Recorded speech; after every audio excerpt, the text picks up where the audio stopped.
Hey guys, I'm Sarika and welcome to Your Knowledge Buddy. So today I'm back with another new video where I'm going to talk about New Zealand and how you can do your self-assessment. So we'll go through the points calculator so that we can see whether you can get a cutoff of 160 point or not. And remember, as per the new announcement, till 9th of November, if you have got 160 point, you can still submit your expression of interest. However, after 9th of November, it's going to be 180 points. So I will still say hurry up. If you qualify for 160 point, you should be definitely submitting your expression of interest. So without any further delay, let's get started. So as you can see from this diagram, there are different steps involved to get a New Zealand skilled migrant visa. So the first step is doing a self-assessment, which is the points calculator to see what is your score. So like I said, till 9th of November, if your score is 160 points, you are still eligible. And after 9th of November, which is 10th of November, your points needs to be 180 because the cutoff has increased. Now, step 2, if you imagine if you have got 160 points till 9th of November, it means you need to prepare for the next step. Your next step is about English language test and education assessment. So for English language, you need to have an IELTS score of 6.5, TOEFL 79, and PTE 58. And education assessment, so say if your studies are done in India, Pakistan, or anywhere else, you need to assess your education by the governing body, which is NZQA. It's similar to UK where you need to assess your degree through NARIC. So you have to also assess by NZQA for New Zealand. And the third step is once you have your education assessment done, you have your English test, you can submit your expression of interest. And once you have done that, if you receive invitation to apply, which is called ITA, then you can submit your application. Today's video, I'm going to just focus on this step 1, which is all about this self-assessment and points calculator. So if you want me to do any more detailed video regarding any of the steps, make sure you leave your comment below. Now let's start with the demo. So this is the official website of New Zealand government where they have announced about the cutoff. As of 9th, it is 160 points, and after 9th November, it is 180 points. And this skilled migrant category was stopped in the COVID time, so they have just started it now. Now, going back to this page, this is the important page where you need to do your self-assessment. Let's get started here. Now, the first category, so there are different parameters to do your self-assessment. First is age, skill, employment, qualification, work experience, and partner. Now, New Zealand is one of the countries who encourage people with even 55 years age to apply and allow them to migrate. So select on this and then select your range. So based on your age, you will be getting points. So since most of my subscribers are from 20 to 39, I'm going to click on this. And the moment I've clicked here, you can see I get 30 points.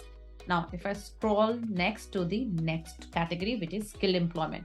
So here, if you're already in New Zealand and if you're already working there, you will get more points. So you see here, you're getting 50 points. So your overall score comes 80 points. So here I'm going to say no because most of my subscribers are still in their home country and they want to migrate to a new country like New Zealand. So I'm going to just remove it here. And the second is I have been offered skill employment New Zealand. So if you have got a job offer, again, this is going to give you a huge point, which is 50 points, which is bringing your point to 80 points. So here I'm going to just remove it. So I'm going to take a simple case where say if you're from India, Pakistan, or Nigeria, where you don't have a job offer and you're not working in New Zealand. So in this category, which is skill employment, you're getting a 0 point. Now let's move to the next one. However, I'm going to encourage you guys to apply for the job in New Zealand. If you get a job in New Zealand, your points will definitely go up. Like 50 points you get just to get a job offer. Now, the next category is qualification. Now, if you have a MBA or if you have a PhD, you definitely get more points. If you have a bachelor's, you get less points. So I'll show you how. So here you see different level 3 to 6, 7, 8, or level 7. If you don't know which level you belong, you need to go here, which is a website called as nzqa.government.new Zealand. And you need to scroll down here, find a qualification, search for a qualification on the New Zealand qualification framework. And then I just opened this here on a new tab. I've just given bachelor's in technology. So for bachelor's in technology, you can see generally the level is 7, except bachelor in jewelry design and technology, which is 5 to 7, otherwise it's 7. And if you give your MBA or if you give your PhD, it will be level 9. So going back to the main list here, say most of my subscribers got an MBA at least, so I'm going to say level 9. So if I've done a level 9 here, so I'm getting 70 points. So that brings my 100 points. So you still need 60 points to qualify the cutoff till 9th of November. So I'm going to scroll down further here. Now, if you have studied in New Zealand, I have a New Zealand qualification that I studied full time. So definitely you will get more points here. And then you need to select what you have studied. Based on what you have studied, you will get more points. So again, I'm going to take a simple case when you have not studied in New Zealand. So here you get 0. Now you are left with 2 more parameters. One is work experience and partner where you need 60 points. Now, let's understand this category. Now, I have skilled work experience. So, skilled work experience means any work experience. So, here it can be on any job, but you need to provide how many years of experience you have, like 2 years, 4 years, 6 years, 8 or 10. So, of course, the more experience you have, the more points you get. So, if I do here 10 years, you see, I get here 50 points, which bring my points to 150 points.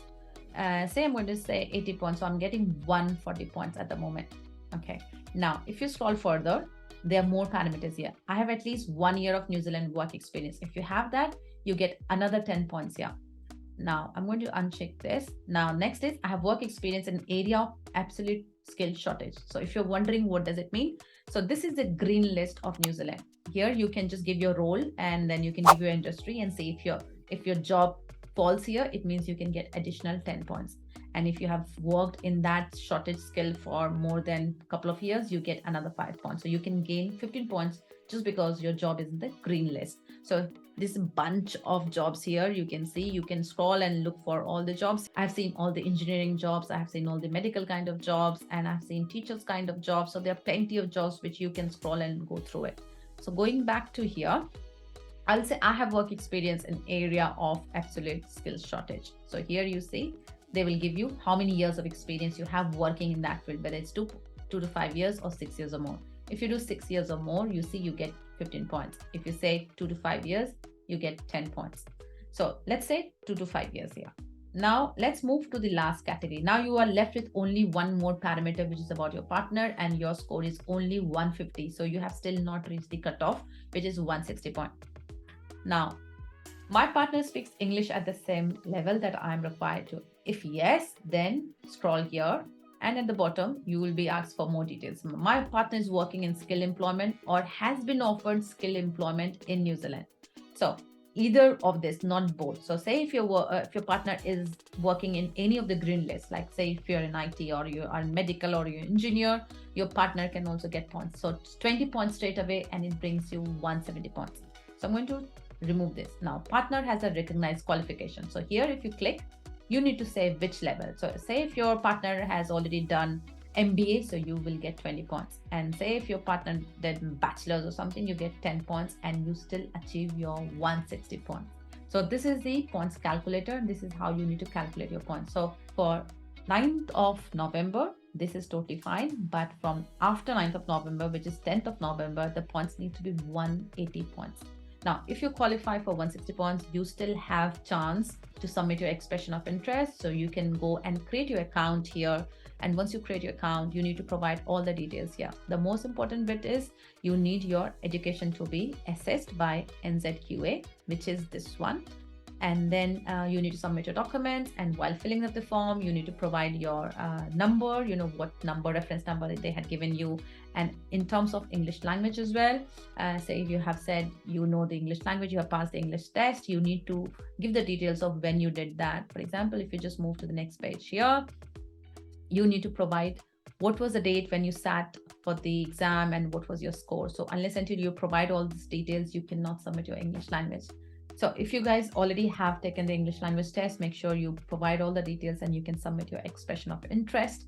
So that's all about the points calculator and self-assessment. Do let me know if you want me to cover any more steps in detail, and if you got any questions or if you require any clarification, make sure you leave your comments below. Thanks for watching my video till the end, and I'll see you guys soon with my next video. Till then, keep learning.